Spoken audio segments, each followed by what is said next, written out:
Morning, everybody.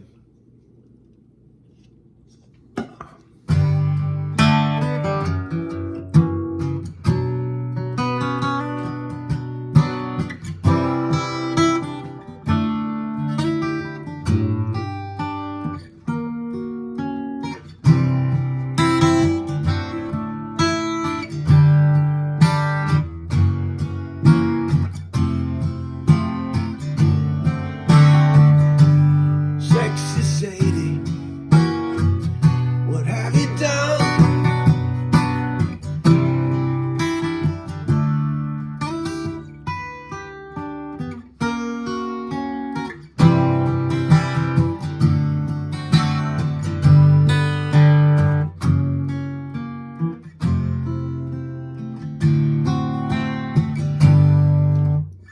What's up, cats? How's it going out there? Remember that one? White Album? Sexy Sadie? I think that's my favorite John Lennon vocal of all time on that song. This phone's about to fall off the stand, I promise you. But I'll leave it in because there's no editing. But man, Lennon's vocal on Sexy Sadie on the White Album. If you haven't heard that, if you're a young man out there and you're kind of Beatle curious, you'll see Radiohead ripped it off. You'll see it's one of the coolest piano sounds of all time. I was talking to Bubba about this the other day, my friend. The way they got it's got to be Lennon playing the piano. The sound of the piano with this amazing slapback on it. Great moments in White Album history right there. Sexy Sadie. That first thing I was just goofing around was just something I made up. But that, if you're out there, Dean, write a B section for that. Put that on the next album.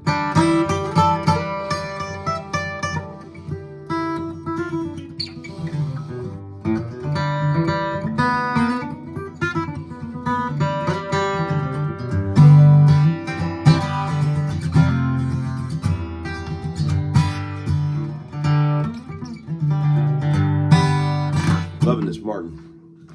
It's good to have a Martin. A Martin is something you should have. You guys got a Martin?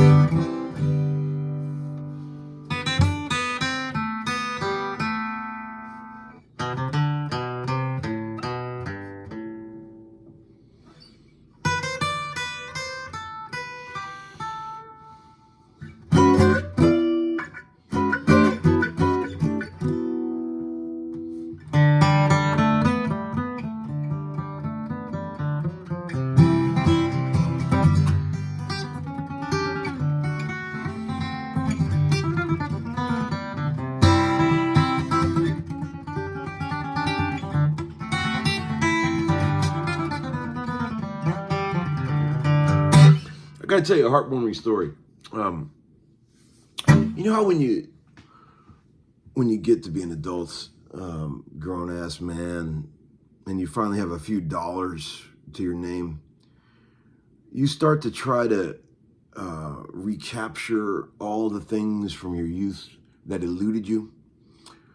Oh my God, I can give you 100 examples of ways that as a grown man, I have tried to recapture things that I could never afford or find when I was young that I always wanted, or find things that I actually had when I was younger that I somehow lost or got rid of.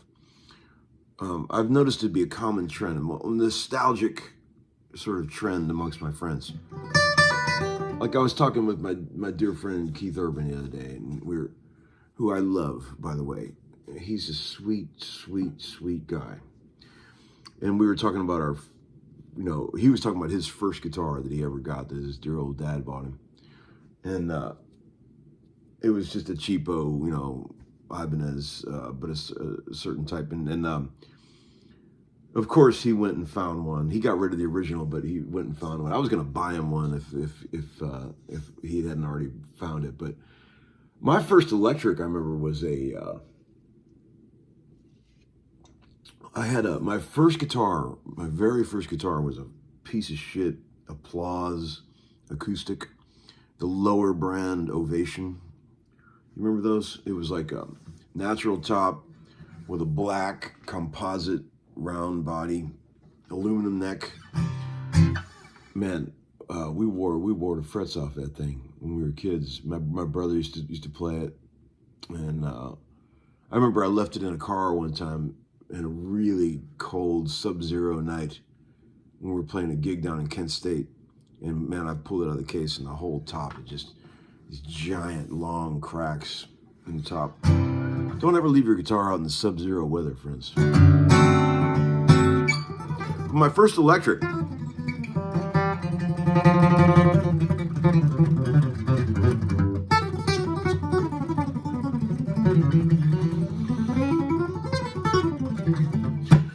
My first electric was a Crestline SG copy, some super cheeseoid Japanese red SG copy with a full pick guard like a 69 SG would have. Real piece of shit. My brother Doug had a music store, and he brought it home from his music store. I think he paid $20 for it. I said, "Here you go, buddy." And I started practicing my first lick on it. That was my first lick, the Chuck Berry. And I took that, and then I went, and I was like, "Ooh, okay, that's cool." And then I went, and I thought, "Ooh, that's cool." And then I went, and thus rock and roll was born. But and then I got it's funny because it's similar to Keith's guitar. It was an Aria Telecaster Deluxe copy, walnut with a maple neck, total piece of shit. Humbuckers. And then my first good guitar was the Les Paul. You guys know that was a Christmas present in 1980.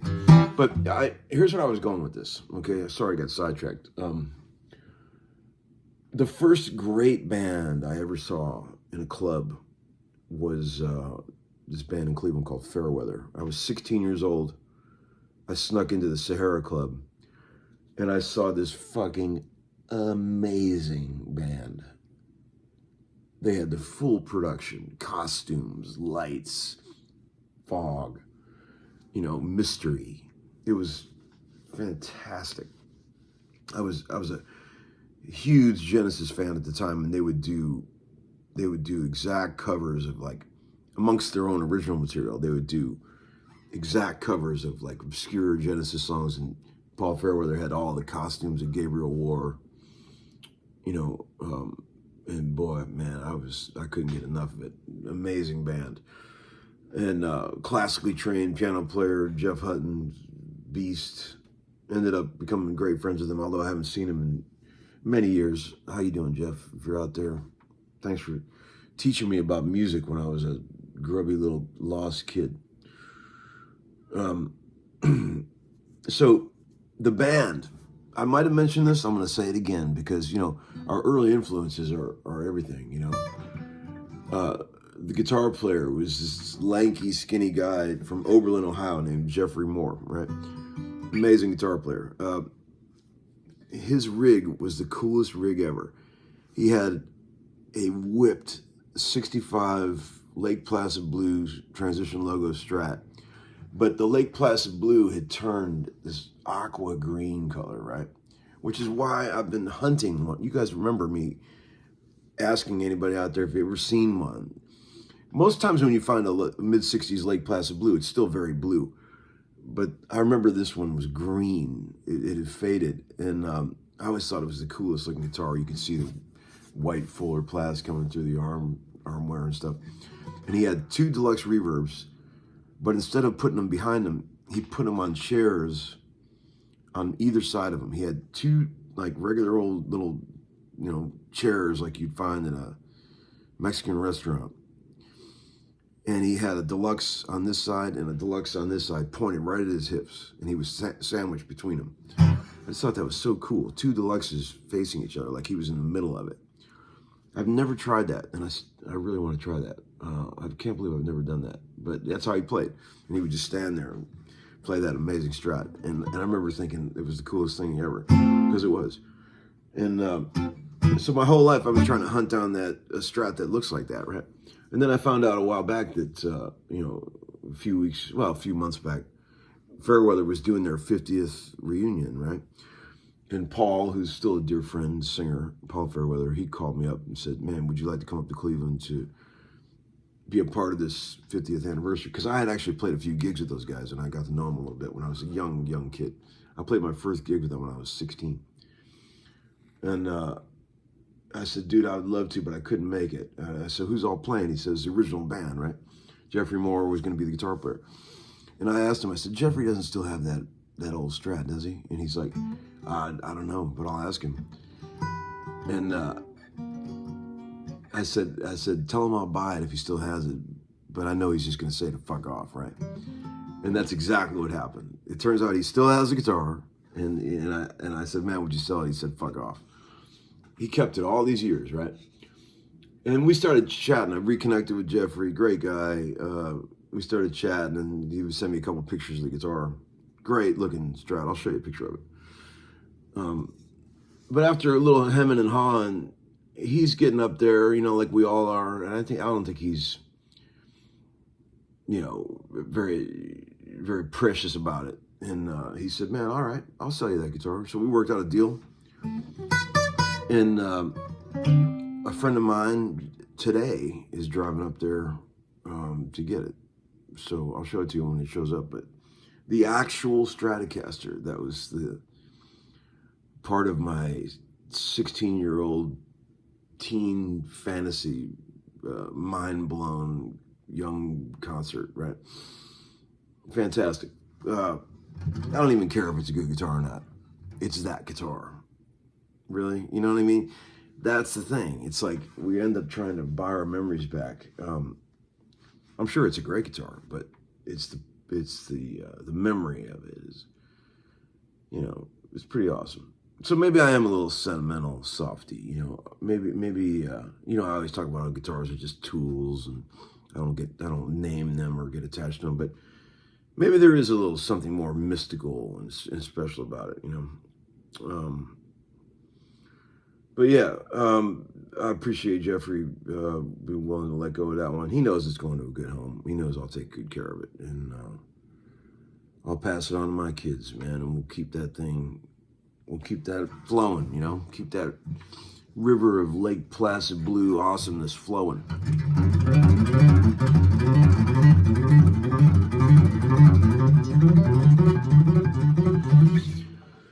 Thanks for all the sweet comments. Lately, there's been some heated discussions in the VCB, but we seem to have gotten all ironed out. String Locker came in there and did his thing where he sprayed the area, got rid of the pests. It's good to have a guy like that around. He's like the cleaner, I always say like vultures are like nature's janitor.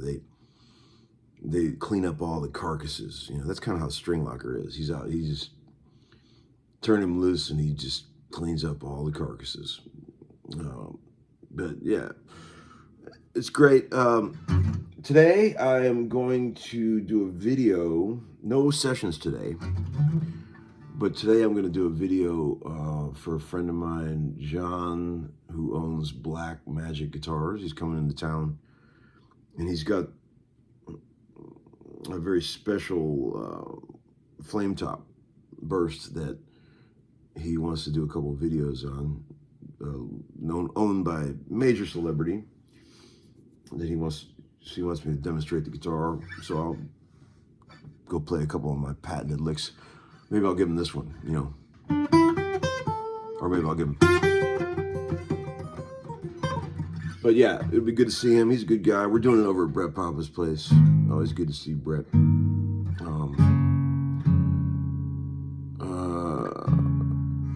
Pretty chill week. After those Morgan Wallen sessions are done, pretty chill the rest of the week. So I'll check back in a while.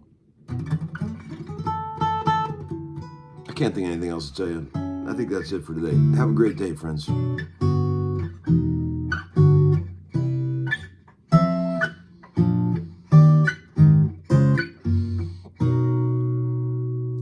that. You should know that.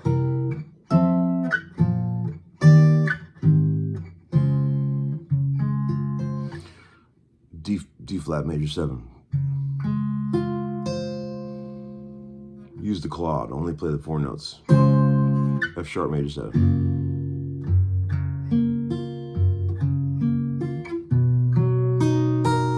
B major 7. E major 7. Rinse and repeat.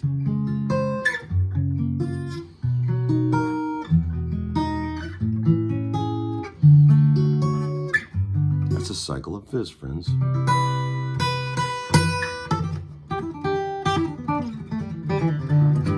All right, take care, y'all. Bye-bye.